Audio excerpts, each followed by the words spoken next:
Hi, I'm Ronnie from Adelaide, Australia, and I'm a massive Bruce Springsteen fan. I discovered him in 1979-80 in a pizza bar in my home city when I heard the song Hungry Heart on a jukebox. I had to find out who it was, this voice, looked in the jukebox and discovered it was Bruce Springsteen. And I went out and bought the album and fell in love with his music and songs. Of course, I'd heard of the name Bruce Springsteen from a few years earlier with a song like Born to Run, but after that I didn't pay much attention to it at all.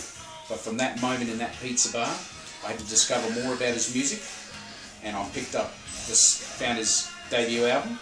Great lyrics, great music, and I love his music because of the social commentary that he does, as well as talking about just the everyday mundane things that the average person can relate to, such as their jobs, their relationships, their marriages, society, politics. Love it all.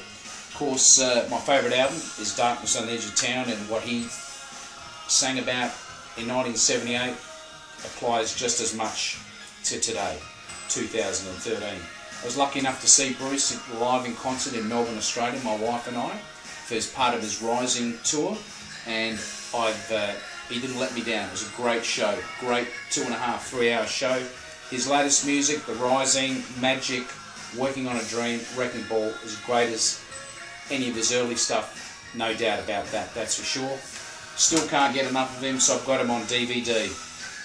Video anthology, my favourite from the Rising tour, live in Barcelona, and a more recent one, London Calling, live in Hyde Park. Fantastic. Of course, Bruce Springsteen came to major prominence with Born in the USA, and of course, cassette, for those who are old enough will know what it's about. That's got worn out so many times. Bought a CD recently to replace it.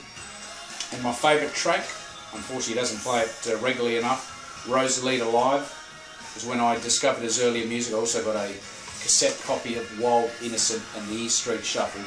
Another great album, and I must be one of the millions of people that bought this LP version, 75-85, a great overview of his live tracks from those periods, 75 to 85.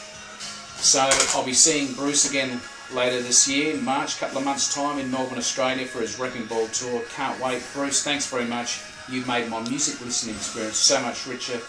You've got party rocking songs you can have fun times to and have a beer to, as well as you've got a message out there, and you can it appears you relate to the average person such as ourselves with our everyday jobs and the treadmill that is 21st century life. Bruce, thanks very much, and keep on rocking.